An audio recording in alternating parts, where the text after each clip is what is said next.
1926-аас 1957 онд зөвлөртийн бозон бүгд найрамдах Монгол ард улсын эрдэмтэд Монгол орны нийт арашаа мөсийг хамтран судалсан байдаг.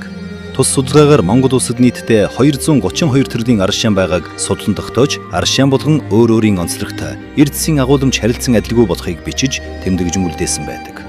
Энэхүү судалгаануудын дүгнэлтэнд үндэслэн одоогийн Төв аймгийн Эрдэнэ сумын нутагт орших Аржаан Чирлэнгийн арашааныг хүний биед хэрэгцээ тэрдсийн тоо хамгийн их. Найртаг бүтцийн хувьд зөөлөн өдөр бүр хэрвэлэхэд тохиромжтой ходоодны саст бүрхөвчийг дэмжин нөхөн төлжүүлдэг.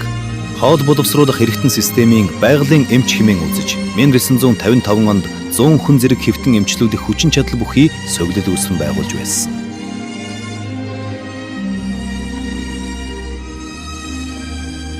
Мемр 958 онд хурлцсан Монгол ардын ховсгалт намын 13 дугаар их хурлын шийдвэрийн дагуу улс даяар 389 нэгдлийн хөдөлмөрчдийг эмчт нь эд аршуулж байсныг орон даяараа ам дамжин яригдж Монгол түмэндээ хүлээн зөвшөөрөгдсөн Жан Чивдийн аршаан сувлил бий болсон. Тус сувлилд хэвтэн эмчлүүлэгчдийн хууч, ожиг өвчин илааршиж, биеийн ерөнхий тамир, тэнхээ сайжирч, сэтгэл санаа тайвширдаг болохыг тухайн үеийн ном сонинд цохон тэмдэглэсэн байдаг бөгөөд тус сувлил өнөө хүртэл тасралтгүй 71 жил үйл ажиллагаа явуулж мянган өвчтнийг эмчлэн илааршуулсаар байна.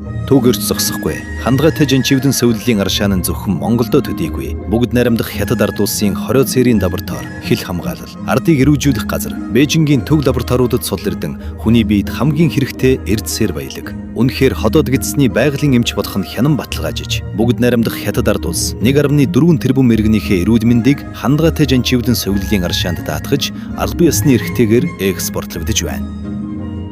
Уламжлалт бадалгаат найдвартай Хандгайтай Жан Чивдэн сувлилийн арашаан